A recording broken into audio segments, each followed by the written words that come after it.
Hey friends, Annette here, keeping it real. I typically throw out some words out on a post when God brings something to me that's stirring deep. But today I was really feeling the need just to bring it to you personally.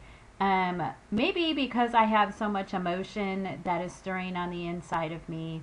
I just wanted to put it out there to you.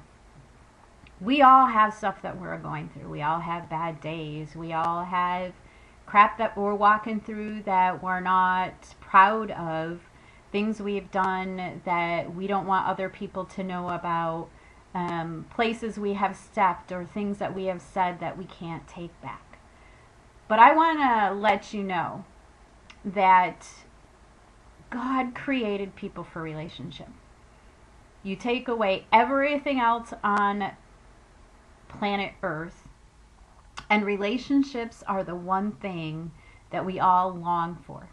It is the driving force. We can have money, we can have power, we can have material possessions, but at the end of the day, there are so many people that are lonely, that are depressed, that are considering suicide. So I just really want to encourage you to do whatever it is that you have to do to mend, to repair, to apologize. You know, one of the greatest gifts that God gave us was forgiveness. Forgiveness of sins. Actually, Christ died on the cross. And the two things that we were granted was unconditional love and forgiveness from here until eternity. And so it breaks God's heart when you allow that pride to come in. You know, we can't control how other people treat us. We can't control what other people say and what other people do. And anybody who knows me personally knows that I wasn't raised with two parents. My life was in girls' homes and foster homes, and I've been broken and battered and beaten, rejected and abandoned, forgotten. But I'll tell you what, there is nothing like the love of Christ.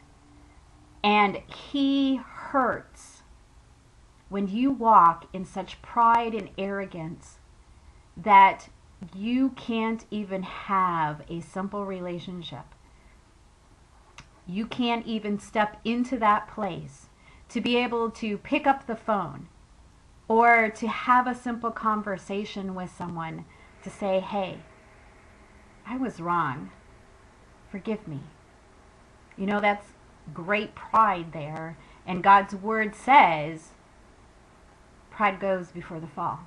You know, that was the reason why Satan was kicked out of heaven, was because of the pride that he carried, wanting to be equal to God, wanting the other angels to serve him instead of serving God. It breaks God's heart. It breaks God's heart when we walk in so much pride and so much arrogance that I'm going to show them or they deserve to suffer, blah, blah, blah, blah, blah. You know what? That's not the heart of God. The heart of God is that all mankind would be humble and transparent. That they would allow themselves to value relationship above all things. That's what God does. He values relationship with you and I above everything else. It's the most important thing to Him. That's why Adam and Eve were created, so that He could have fellowship and commune. It breaks the heart of God. Friends, we can't control what other people say and do.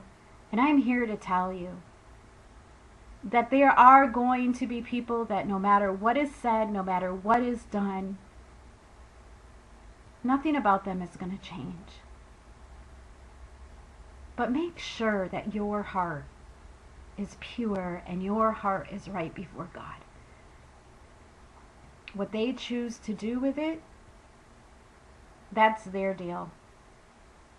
But don't allow the enemy's ploy and the enemy's tactics to keep you from living in the fullness that God created you to live in. You were created for kingdom destiny, to live a life happy, healthy, and prosperous. Keep Keep your bowels of compassion open. Don't let anything plug it up. We're not going to be politically correct here. We're just going to be pure and raw. Keep the shit out. Some of us need to get real with ourselves, and some of us need to deal with reality. And some of us need to quit hiding and quit pretending. We need to keep it real. You see, God already knows, and the only person that we're short-sheeting is ourselves. You and I were created to live in kingdom destiny. And we cannot live in the fullness of what God has for us, in the complete fullness of what God has for us, when we're so consumed with hiding and fighting and bickering and lying and pretending. That's all from the pit of hell. Don't be the enemy's toy. Rise up. Be more. You be you. Be who God created you to be and live in your kingdom destiny. Until next time, keep it real.